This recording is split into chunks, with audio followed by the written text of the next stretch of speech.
You're listening to Range Minded from Independence Indoor Shooting. Before we get started, we want to remind you to leave us some feedback for us from wherever you get your podcasts. And you can also email us feedback and episode suggestions at podcast@iishooting.com. And remember, you can also message us on Facebook and Instagram. Just find us at Range Minded Podcast. This is episode 66, where we talk about the concealed carry reciprocity rules around the country, as well as traveling while concealed carrying, and how to transport firearms safely and legally while flying or driving across state lines. Now, one thing to note, neither of us are lawyers or have any legal standing or background, so make sure you do your own research before traveling with any firearms. With that out of the way, thanks for listening, and we hope you enjoy episode 66 of Range Minded, the do's and don'ts of traveling with a firearm. Hello and welcome to Range Minded from Independence Indoor Shooting. My name is Mark Long and I am joined as always by... the one and only me, Steve Zimmerman. The one and only me. Yeah, there is only one of you. Thank goodness. And there's only one of me too. That's probably a good thing as well. Thank goodness. So, today we're sticking with education. We did education about gun safety a couple episodes ago. We did...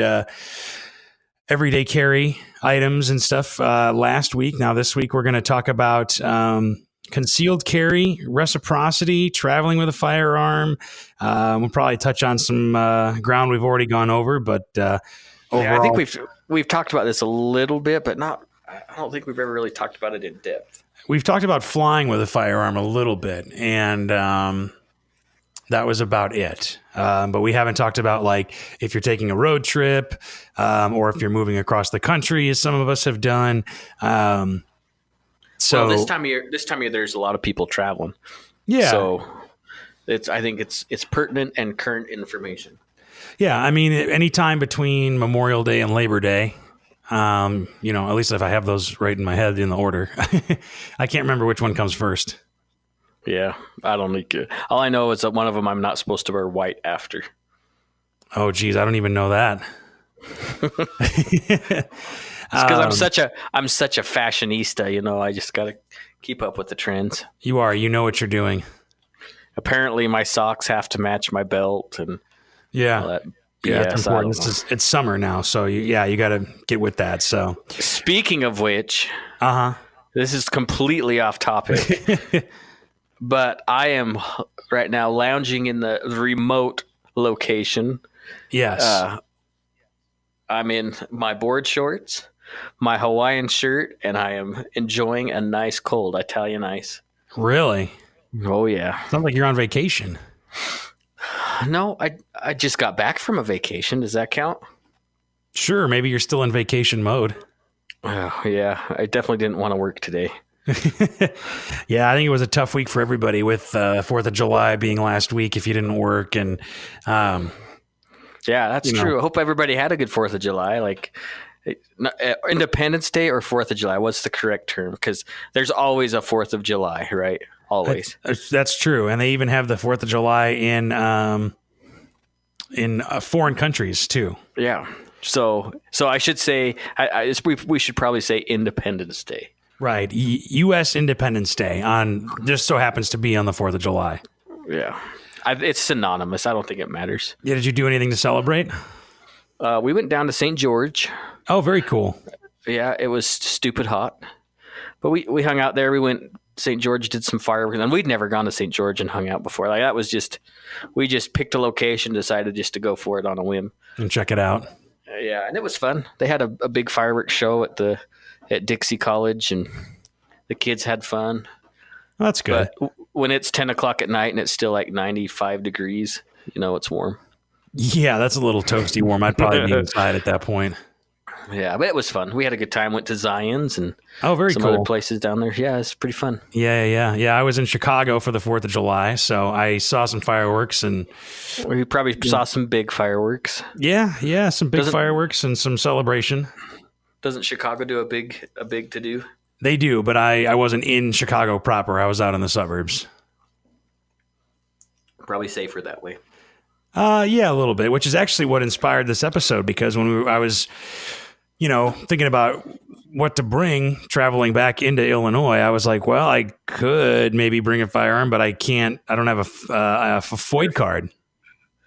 Those pesky FOID cards. And so I was like, well, I wonder, like, if I drove through or like stayed there for, a day or two or whatever, like what are the rules surrounding that? Or, driving down, through Utah or in any of our neighboring states, where do those rules kind of lie? So that's kind of what inspired this episode, actually. Well, good. I'm glad that you had it come to mind. I know. Well, I think it'll be good. We're always thinking about firearms. Weirdly enough. Yeah. So, but let's first talk about concealed carry reciprocity, because I think that's the most important part. What reciprocity is why don't you tell us, Steve? Well, without getting into the dictionary, reciprocity, when concerned with your concealed carry permit, means what other state is reciprocal to that permit. So, for instance, in Idaho, our permits, let's just go with the basic permit. The standard permit is good in, what is that, like 15 states, looks like, probably more than that even, just by glancing at the map. Something but it like just that, means yeah. other states that recognize your state's permit is reciprocity. Right. So you can carry in that state if there's a reciprocity agreement. And if you are from that state, then you can carry in Idaho as well. Yes, hence the term reciprocity. Reciprocity. But unfortunately, it's reciprocal. A lot of states don't really, agree sometimes. For example. Yeah, sometimes they're just jerks. Yeah, like when Illinois first came out with concealed carry, because it was like the 48th or 49th state to do so or something. It was like the most bare bones, like basic thing. And basically they said, if you have a concealed carry permit for Illinois, we are not reciprocated anywhere. And so you can't carry anywhere else, and nobody else with a concealed carry permit across the country can carry here. Yeah. So apparently that's loosened up a little bit now. I guess what they've talked about is having, what do they call it? If the national course material or the training is significantly similar than the one in Illinois, then you can get an out of resident permit. But that's actually not even the same as reciprocity anyway. So, and out of the difference being is that you can get a concealed carry permit for a state in which you do not live, but only if they allow that in that state. Right. So, for example, we as residents of Idaho can get Oregon concealed carry permits. Which is nice, because the standard and the enhanced are not recognized in Oregon. No. And Idaho is kind of interesting because we do have a standard and an enhanced license. I don't know if there are any other states that do that. Are there? I'm sure there are. I can't think of any offhand. And I honestly don't know why Idaho did that. Well, I understand why they did that, but I don't understand why they made two separate permits, as in the card, the physical permit itself. Right. I don't know why they just didn't put like an enhancement on the identification or whatever, but they had to be silly and do two different permits. Yeah, but with an enhanced concealed carry from Idaho, you're actually able to carry in 40 states, which is awesome. With there's now a few exceptions, obviously, but mind you, if you're thinking constitutionally, why do we have to have permission to exercise a right? And I totally get that argument. We're not going to have that argument because it's really just we're singing to the choir, I think, mostly. But yeah, you're right. There should be national reciprocity. They've talked about that, and I don't think that bill's going to ever go anywhere. It may not, but I doubt it. But nonetheless, we have permits, so we can conceal carry. Yeah, I mean, yeah, we can get into the whole federal Concealed Carry Reciprocity Act because that's come up quite a few times in the last few years. But yeah, like you said, it hasn't gone anywhere. But yeah, I mean, that's a whole nother story for another day, though, I guess, about, why you need a permit to exercise I think the right. if we really dove into that topic, like it would be a long podcast because I think there's a lot packaged inside that concept that I would have to spend some time studying anyways, because I don't know the whole gist of it all. Yeah, we need to do our homework on that one. I think there's a lot. Yeah. So another thing is too, while we're talking about concealed carry permits. Like, I'm not an attorney. Mark's not an attorney. We have no legal background. This would not be considered any kind of legal advice or suggesting to do something that would be breaking any kind of a law.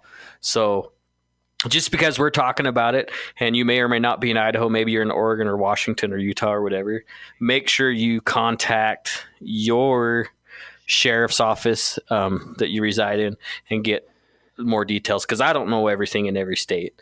And I barely know anything in our state half the time. So yeah, it'd be a good idea. Oh, go ahead. Yeah, the laws are so different. It'd be a good idea to do your own homework and figure out what's best for you, because it's not my gunfight, and it's all up to you. So, and we're not carrying your guns, so nope. But yeah, you want to make sure you do your research first. I think that's first and foremost before you do any kind of travel, any kind of whether you're concealed carrying or you're moving or just traveling with firearms in your car. Yeah, because there's a lot to it. Like, as I was going through some of my material here on my end, like Oregon, for instance, if you're a resident of Oregon and you have a concealed carry permit, that does not cover knives or batons or tasers. That permit is strictly for your firearm. Really?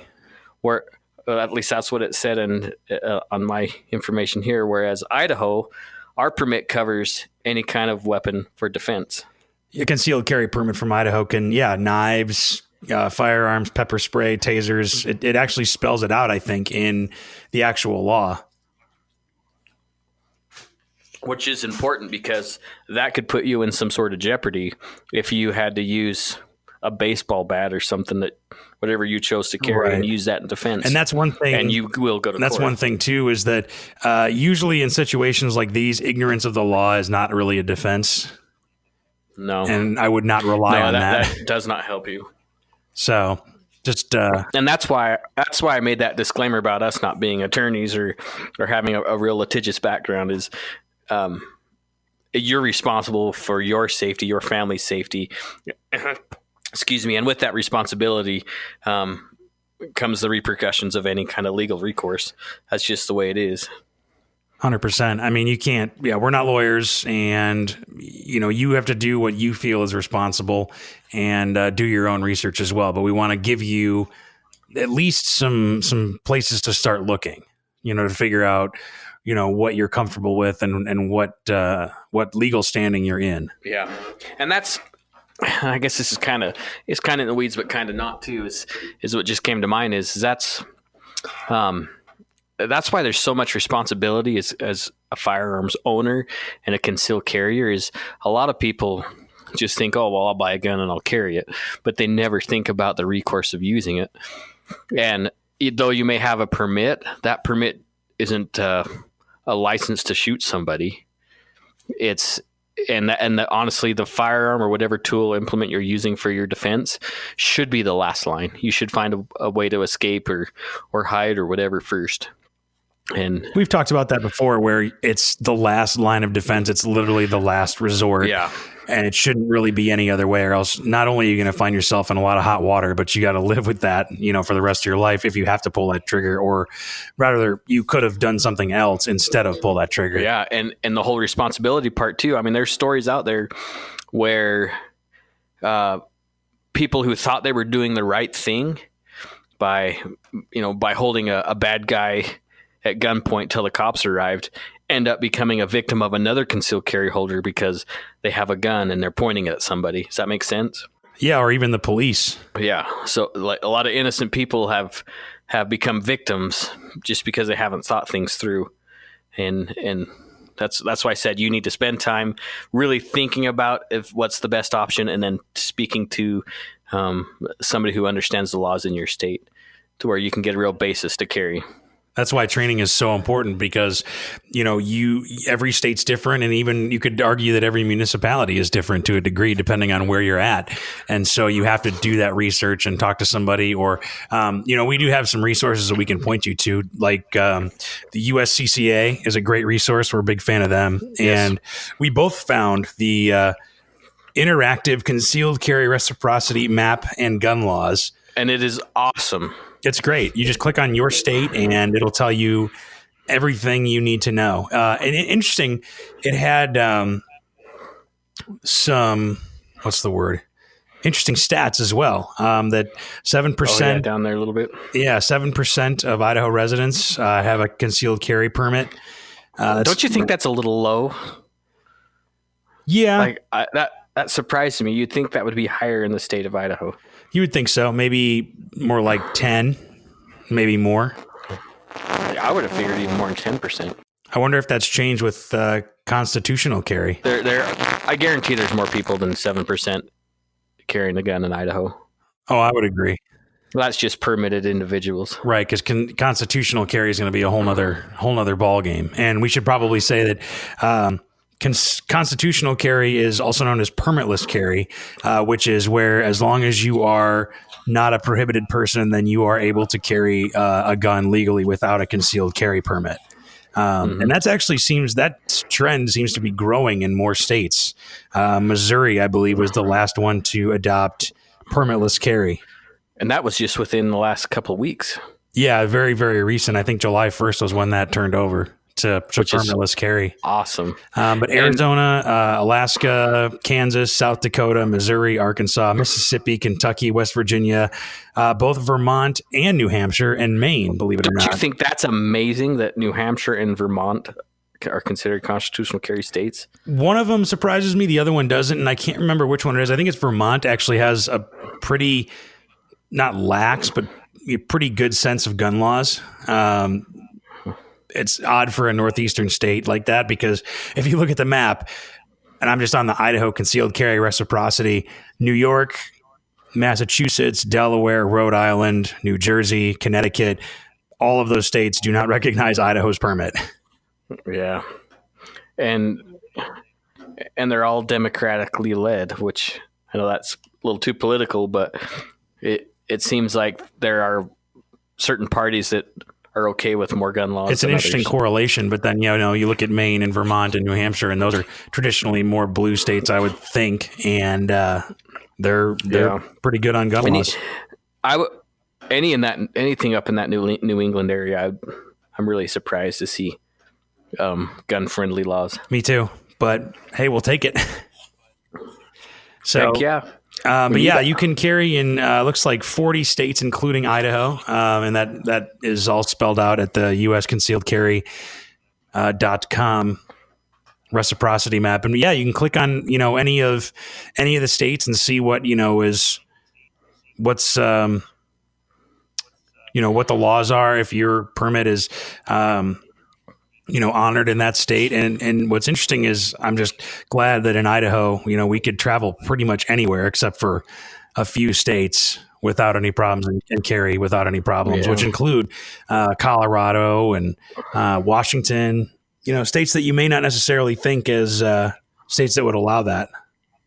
Yeah, it's kind of sad that, like, looking at the Idaho reciprocity map on there, that California and Illinois, which I know you're partial to one of those states, is it's a pretty violent state. Like, there's violence everywhere, obviously, but it seems like there's more, a denser population where there's more violent crime happening, and those states just create victims because people aren't right. And yeah, you look at California, Illinois, New York, densely populated areas, and maybe they think that because there's so many people that there's more chance of something bad happening, but at the same time, there's been a lot of evidence from Illinois that ever since concealed carry was enacted and allowed, that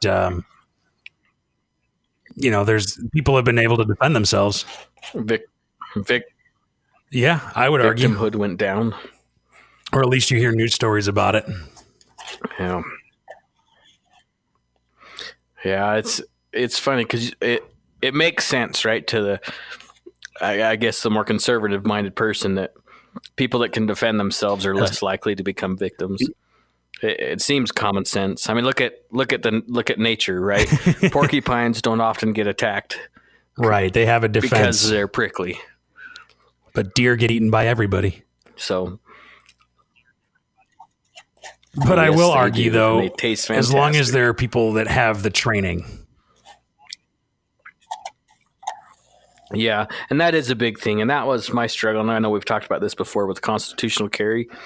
Was there's a cowboy mentality that I saw. Like there were people coming into the shop that just felt, well, I can carry a gun now, so I'm going to buy a gun without any desire to actually learn the laws, which makes me nervous. Yeah, I mean, it's a good thing on one hand because it gives people that more of the freedom to do that, and I think causes less trouble. Like people get into trouble unwittingly if they're a lot, without permitless carry. But at the same time, it does make there are more people who aren't trained carrying, I guess, So it is a big double-edged sword. Yeah. But I would rather have good, honest people with firearms than all the bad guys having them. So I'm still cool with it. An armed society is a polite society. So they say. But yeah, the first thing to do, I guess, if you're going to travel is just to do your research, usconcealedcarry.com. Another thing I found that I actually didn't know about was the Firearm Owners Protection Act in 1986, which also banned the manufacture of new machine guns. Yep. It also protected firearm owners traveling interstate. But there's still states that have restrictions. There are states that have restrictions, but if you're traveling through the state, that has restrictions and you are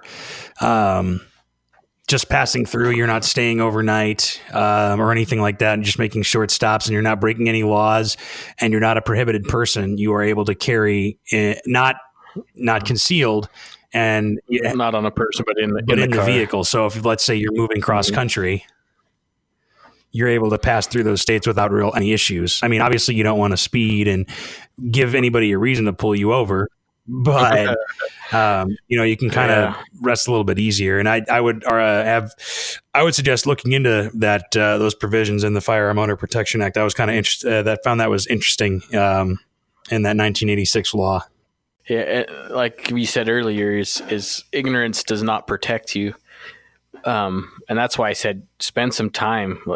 If you're going, so like a friend of mine decided he was going to go to Glacier, and he was telling me yesterday that he's carrying a gun. Obviously, in Glacier, there's lots of four-legged mean animals up there when they're going to be hiking as a family, and so he's like, "You're going to be so proud of me. I'm taking a firearm with me," and it's like, "Good on you, man." And he's like, "Am I okay to carry?" He's like, "You have a permit, don't you?" He says, "Yeah." Then you should be good, but you need to don't take my word for it. You're not a lawyer. If you're going to go to, and that's the other thing too is because Glacier's a national park. Can you carry a firearm in a national park with a permit? And the answer is yes, but you cannot go into a federal building. So say in Yellowstone, you can go check out Old Faithful, but the minute you walk into the gift shop, you're in violation of the law. You're breaking the law. I wonder if that even applies to the bathrooms. And it says any building, and that's considered a federal building. So you got to pee outside. Yeah, and I'm sure they won't mind. But that's where you need to know your laws. If you don't, you could get into some serious hot water. So you got to really do your research there. And that's the thing is, there are a lot of states where people can concealed carry, but there's a lot of buildings that you can't. Obviously, federal buildings is a big one. But back in Illinois, you can't carry on any mass transit, which means no bus, no CTA, no. That's frustrating. Train. So, and if you maybe you have to take the train or you have to take a bus or something in a different circumstance, you're violating the law. See what they did there? You just have to walk everywhere now. Yeah. And they even said something about parks where if you are going to hang out at a park, I think it was a public park, you can't carry in there, but you can carry if you're just passing through. But how ambiguous is that? Yeah. I could have been passing through the park, but I just took my time. Or you stopped and rested. Yeah, for 4 hours playing Frisbee. Yeah, no big deal. So let's shift gears over to flying, though, because obviously flying is going to be, I think, relatively easier, I think, traveling with a firearm because it's a little more cut and dry. I thought about something before we go to flying. Yeah. What about your suppressors? What about suppressors? Mm-hmm. Do you know this? Do you know this law or this little tidbit? I feel like you're going to tell me. So, say I decided I was going to go hunting pigs in Texas, and I'm going to drive to Texas. Okay. I have to notify each one of those sheriffs that I'm going through those counties with my suppressor. Every single county. That's the way I understand it. Wow. I definitely have to notify the county sheriff in whatever county I would be in Texas that I'm bringing my suppressors. Because NFA rules, you have to. I knew about the NFA rules, and that's something that's important to think about too. Is if you are transporting any NFA goods, you have to notify basically everybody. Because those crossing state lines without any notification of the ATF or the county sheriffs or whatever is actually quite illegal. Yeah. Even if it's yours, you have the stamp, whatever, it doesn't matter. Now, within your state, you're fine. I don't have to tell somebody up in Coeur d'Alene that I'm going to take my cans up there. I'm in the state, it doesn't matter. Right. But as soon as I cross state lines, I have to notify officials what I'm doing. Yeah, and you also want to be aware that there are some states that don't allow you to own NFA items at all. Yeah, even if they're yours and you're just visiting. Right, or even passing through, I would think. That's stupid. So it just kind of goes to show. I'm not quite sure about how that works, but it just kind of goes to show how patchwork the gun laws really are, and how it's really the onus is on the gun owners to do their research. And people think that the guns are just willy-nilly not regulated. Right, and we can just take them wherever we want and do anything, and no big deal. Yeah, I wish. But actually, fun point about Oh, go ahead. I was going to say, fun point about that, though, is that they've done research on, the behaviors and crime behaviors of concealed carriers. And it has been shown that concealed carriers are more law abiding and less, have a less propensity to commit crime than anybody else, than a non-concealed carrier. That's weird. You mean they're responsible citizens? Yeah, law-abiding gun owners. Wow. I know, it's crazy. It's almost like it defies all logic. That's crazy talk. I have another question for you before we get into flying. Can I carry a gun in a bar? It depends on your state.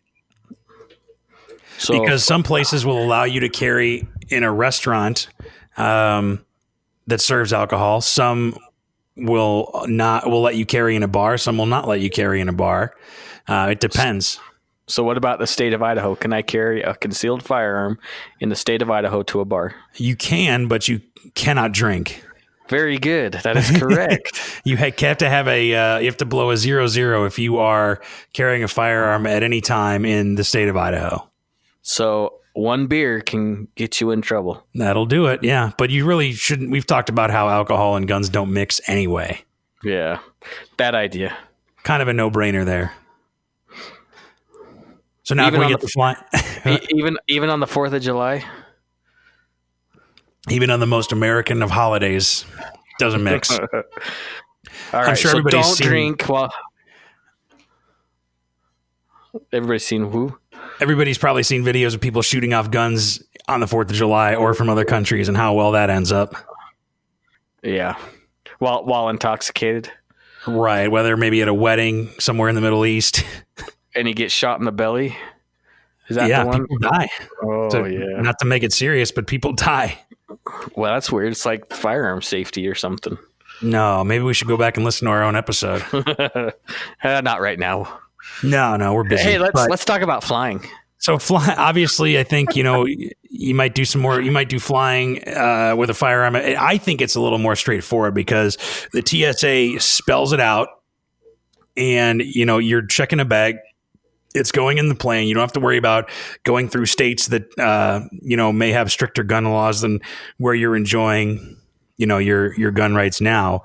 But you still want to check the state that you're going to make sure that you're not going to be breaking any laws there. Yes. So you can go to the Transportation Security Administration website, and they pretty much spell it out for you, which I was actually pleasantly surprised about. We've talked about it before, but we'll go over it again. Obviously, you can't carry a firearm in your checked bag or your personal item. It has to go into a checked bag. Which in this year, did you hear that report? This year in Idaho, they found 11 firearms in carry-on baggage. That's actually surprisingly low. I'm surprised it wasn't more. That's crazy. Two last week. Okay, well that's maybe a little more surprising, but one in Boise and one in the Idaho Falls airport. Somebody I know actually, she brought her purse with her and forgot that there was an empty magazine in the side of her purse, and put it through the scanner, and they all freaked out, and she had to surrender her magazine. Oh, that's so dumb. But we talked about that, I think, in Everyday Carry, about how you have to know where your things are at all times. That's firearms, ammunition, magazines, accessories. It's good stuff to know where that's at. Didn't I tell you the story about a friend of mine who's a firearms rep that went to get on the plane and didn't even think about it and threw his gun in his carry-on? Yeah, and he had to sit there and explain what his profession was, and that was pretty much the only reason he got away with it. Yeah, he had his obviously anybody could say, well, he had proof, and he had his FFL and everything, and they understood. And luckily, it was in his home state to where his wife was able to go and pick up the firearm. But if that was in a different state, he would have been up a creek real fast. Probably. So, but yeah, the TSA does spell it out pretty well. Checked baggage, unloaded, locked in a hard-sided container. It has to be locked. You have the key to it. You can take it apart. You can actually, they do even say that ammo can be carried in the same. Has to be in the original box, though. Original box, but it can be in the same locked case as your firearm, as long as the firearm is unloaded. Yes. And fun fact, rifle scopes are permitted in carry-on and checked baggage. So if you're worried about any optics, maybe not international flights, though. I doubt it. That's probably an ITAR thing that has to do that prohibits that. Now, it's important to understand too, though the TSA has their minimum standards. Airlines can deviate as long as they're more strict than what the government has as far as how to pack a gun. So some airlines might be worse than others to travel. So make sure you get on their website and look about carrying a firearm or you want to do your research there. I think that's what Ricky ran into. The problem that he ran into when from Idaho to Texas, he was able to carry ammunition in the same container as his firearm, but then on the way back, he had to surrender it because I think that airline prohibited carrying the ammo in the same container. Yeah. So again, just like we talked about in the beginning of the episode, do your homework. Make sure that you get everything squared away, because it's at the minimum, it's embarrassing to be the person that gets talked to by TSA, and at the maximum, it could be, expensive. Yeah, you could be or expensive, or you could be spending some time behind bars. Yeah. So, and if you are transporting or flying with a firearm, just pay really close attention that you're not doing something stupid. You don't carry that magazine in your pocket by accident or whatever. Just be really thorough with what you're doing. Yeah, go through your bag, the night or the day before you leave, and make sure that everything's out of it. I would even go so far as to, in that unlocked or that locked container, I would take apart firearms. Remove the slide and the barrel and if it's a handgun, or take the bolt out and put it next to, just to be more cautious, I guess. Yeah. Yeah, I would agree with that. That makes sense. To be safe. And so when I moved and going back to driving a little bit, when I moved from Illinois to Idaho, I took apart pretty much all of my guns as far down as I could, basically all field stripped, and then put them in locked containers and threw them in the trunk. And that was how I brought them here. Nice. And I had to do my research to say, okay, going from Illinois to Iowa to South Dakota to Wyoming, going through Grand Teton National Park, stopping at Mount Rushmore, and going through Wyoming and then finally into Idaho, what the rules were. Yeah. It's a big deal. That was one of the many things that I had to do moving cross country, but that happens. And I think it happens more often now as people get jobs in different parts of the country, and, there's more jobs available, and you have to know, not only the rules where you're going, where your destination is, but all in between. Yeah. And I would say the same rules with driving, kind of apply the rules of flying with driving. Take everything apart, separate the ammo. I just shot all the ammo I had before I left Illinois. That was easy. And take everything apart, put everything in locked boxes, put it in your trunk, and go from there. You really can't. I don't think you can go wrong with that. Again, we're not lawyers, but if I had to move somewhere cross country, that's what I would do. Yeah. But now something that I would do is if those states that I was driving through recognized my permit, I'm still going to have something on me. But the rest of the stuff I might take apart. Sure. And I obviously coming from Illinois and having an Illinois permit, no other states recognize that permit. So that was pretty easy for me. But now going to, driving to another state out of Idaho, I have a little bit more freedom to exercise that right. So America. Do you carry in other states? Have you done that? Yes, I carry as often and as many states recognize my stuff. Now, I don't have my enhanced permit. So when I went down to St. George this last week, right. we popped into Arizona. So I had to leave my gun at the hotel. Right. Even though I was in the middle of the desert, I doubt there would have been any problems.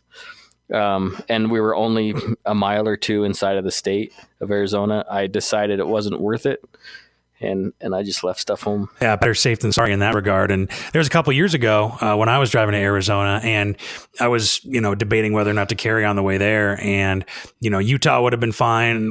Drove through Nevada a little bit. That would have been fine as far as my research went. Mm-hmm. But yeah, Arizona, you can't without an enhanced concealed carry permit. So, which actually, fun story, I just submitted my paperwork for that today. I really need to do it. Like, I've just been kind of lazy about it. And next year, my regular permit expires, so I might as well just get it taken care of. Oh, yeah, while you're there. Yeah. I just need to come over and take a class. That's all you got to do is take a class. And you can do that at Independence Indoor Shooting. So, I mean, the standard, I think the standard concealed carry permit does just fine for probably 90% of people if they're not traveling and they don't want to carry. But if you want to have the maximum amount of freedom to carry wherever, I think it's worth getting the enhanced. You have to take a little bit more training, like you said. And it was interesting to me going through that process today. I have my standard concealed carry permit, but I had to get re-fingerprinted. You have to go through another background check, and I will get a response in 30 days. What was your fee? Because you went through Ada County, right? Sure did. And I think it varies from county to county, right? It does. Yeah. That's one thing that kind of bugs me about Idaho is it's not standardized across the state. Yeah, it's different. But the DMV fees, I think, are the same that way too. Yeah. Which is like, for example, Teton County in Idaho, which borders Wyoming, the enhanced permit is like $120, I think. Really? Mine was only $56. Yeah. Which is nothing by comparison. Yeah, it's pretty ridiculous. I think it should be a standardized fee. But what was something interesting that happened today because you used to have to go to the county sheriff's office, and I think that's in most counties in Idaho, that's where you have to go. They recently combined the DMV, the Ada County main office, with the Ada County Sheriff for concealed weapons permits. So I had to go to the DMV. Somebody had to ask me what I was, there for, and I had to tell them the enhanced concealed carry. They have their own little corner, and the fingerprint machine, which is all digital, is right in front of all the chairs. So there's like 100, 120 people sitting on these chairs waiting. And this woman, calls me up and says, okay, let's, fingerprint you after filling out all the paperwork or whatever. And literally everybody's watching me get fingerprinted. I'm like, this is weird, but okay. Did you start singing the Star Spangled Banner while you're doing it? I probably should have brought my little American flag and started waving it. So, and I mean, the good thing is this is Idaho, so nobody really cares. But I thought that was interesting that they have the fingerprint machine right there. It's like, I wonder what people are thinking. Not that I cared, but I was just kind of curious, Yeah. Yeah, it's kind of fun. But you're getting so many more people now from out of state that are moving in that there might have been somebody like, whoa, what just happened to him? Why is he doing that? Yeah, is he a criminal? I was dressed in like a black t-shirt and dark jeans, and I was like just hoping that everybody would think that like, oh, he's probably, like security or something. He looks like a badass. Which it is not how I look at all. No, that's true. You do not. Thank you. I appreciate that. I'm like the least toughest looking person in the world. So, but yeah, it was an interesting experience. I mean, getting fingerprinted is kind of standard operating procedure for a lot of concealed carry applications. Even the standard one here is, you need to get fingerprinted for that. But, it's a unique experience if you've never done it before. Yeah, it is kind of frustrating. But it's worth it, to be able to carry concealed and know that you have that option to defend yourself. And now, getting the enhanced, and looking at that map, being able to go almost anywhere in the country without any issues is comforting to know. Hopefully they can get it figured out. Yeah, well, actually, so we talked about it a little bit. We can bring it up again. Is the kind of a federal reciprocity that's been brought up quite a few times. Most recently, was brought up at the beginning of this year. It was HR 38, the Concealed Carry Reciprocity Act of 2019. I don't think it went anywhere, but yeah, I don't think it did either. I think it comes up in every single like Congress, every congressional or Senate session, something comes up. And believe it or not, if I remember correctly, I think it was before the Las Vegas shooting that was on the table and it was moving along. The day before it was the day after the Las Vegas shooting, that and the Hearing Protection Act, I think we're supposed to be read or heard or whatever you want to call it. Yeah, and neither of those happened after that. I mean, it's tragedy, of course, but it's just sad that those had to go by the wayside. I don't want to trivialize, the loss and all that. I mean, obviously that is horrible, and any kind of loss of life to a firearm is devastating.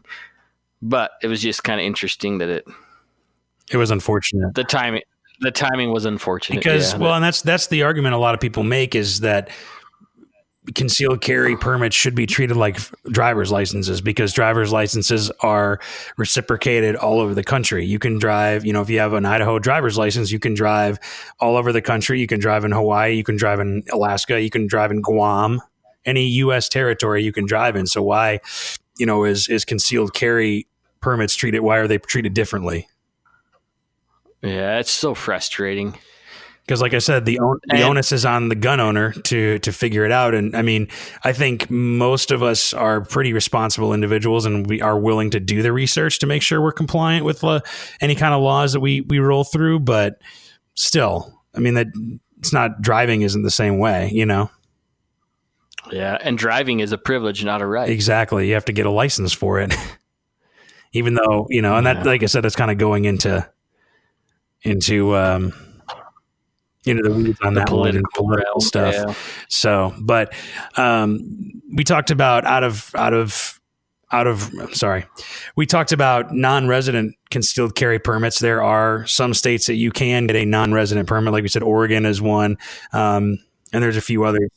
Idaho is one. So you can kind of, I guess to put it one way, you can collect concealed carry permits so you can carry in as many states as you need to. But I think, at least with the way the laws are going, I think eventually we're going to see national reciprocity at some point.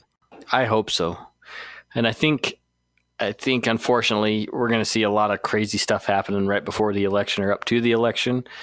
And obviously that could change some stuff too in 2020. Yeah. But it would sure be nice to see some positive stuff as far as gun laws are concerned happen. Maybe we can all come together around gun laws. Yeah, it ain't going to happen. Yeah. Yeah, but see, each state is different. It's just like, I mean, just like with driving, there are different rules in different states. Like, radar detectors are actually illegal in Michigan. Do you know that? Mm-mm. Yeah, they're legal pretty much everywhere else except for Michigan. You can't have a radar detector. They'll take it out and smash it. So I've been told. That's interesting. But yeah, it's you got to do your research on that stuff, because obviously if you're, my philosophy is if you're going to protect yourself while you're in the state and make that choice, if you can do it in another state while you're traveling, you should make that choice as well, as long as you're following the rules of it. Yeah, and it really should be allowed. I think you're right. There should be a national reciprocity, or at some extent some way to defend ourselves, because it is kind of silly that I have to worry about state lines to be a victim or not. And what makes Illinois interesting is that you have to have a FOID card to not only own a firearm, but to purchase ammo. So the argument there is that you're not permitting out of state visitors and tourists and stuff to protect themselves in your state. Yeah, because they can't buy any ammo. Yeah, and if it gets confiscated by the airlines, and you can't, let's say you're staying there for a week, like I just got back from, I couldn't bring a firearm with me. Yeah, and then what happens if, like, say your family gave you some ammunition? Is that a violation of state law? I believe so, because I'm not I don't have a firearm owner's ID card. And it was actually, this is another interesting story, is last time I was there during the holidays, I wanted to go to a gun shop and rent a firearm, and I would have had to go with somebody who has a FOID card. I can't go rent a firearm in Illinois because of the ammunition. Right. I can't buy the ammunition, but I can't even rent the gun. I don't even think most firearm shops would let you even handle a firearm, believe it or not. Oh, that's asinine. Because I remember, going gun shopping in Illinois, and if you wanted to handle something, you had to show your FOID card. That is asinine. So drive just around Illinois. You're not really missing much. Yeah, just take a detour. So that's kind of traveling in a nutshell. Is there anything else that you wanted to add to that? I don't know. I guess something that's kind of interesting for people to think about too is Idaho just did the 18-year-old concealed carry, which there's been a lot of stink on the news about. But 18-year-old, you could open carry as an 18-year-old outside of city limits. Mm-hmm. Always, but what that bill allowed is to conceal carry now, and there's so much BS about it. It's an interesting thing, and I think it's a good thing, because if you're out there hunting with your buddies and your jacket just barely covers your sidearm, well, then that's considered concealed, and then suddenly some kid becomes a felon because something stupid, where he could open carry the whole time. So it's a good thing. Yeah, it just protects people who I think are already following the law, and you just run into, like you said, a jacket, or maybe you put a jacket on, you're not even thinking about it. Yeah, because partially concealed is concealed. And it's just that small little difference between open and concealed. So being able to have a little bit more flexibility there, I think, is a good thing for Idaho gun owners.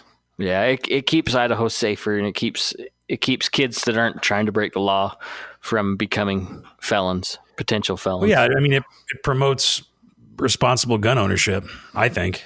Yeah. So, we've talked about it starting, if you're 18, you're an adult for the most part, and you're able to vote and carry a firearm. So you should be granted the freedom to do that open or concealed, however you want. Yeah. Well, what do you guys think that are listening to us? You think it's a silly law and 18-year-olds shouldn't be allowed to conceal carry, or you think it's a good thing? What are your thoughts? Yeah, let us know. Maybe share some stories of traveling or flying with a firearm, or any CCW reciprocity stories that you may have. You can email us, podcast@iishooting.com, or you can message us on Facebook and Instagram at Range Minded Podcast, and let us know. Yeah, and if there's something else you want to talk about us, let us know too. Yeah, we're always around. Yeah, and we will have some guests coming up too. We have a few guests lined up that I think will be some interesting shows in the next 2 or 3 weeks. So, yeah, you've got a lot of Steve and me, and I hope you've enjoyed that. But we're going to be bringing some fresh voices onto the podcast as well, some new perspectives, some new folks at the shop. Well, not new folks, but new folks on the podcast that work at Independence, and some folks who don't as well. Yeah, I think it'll be good.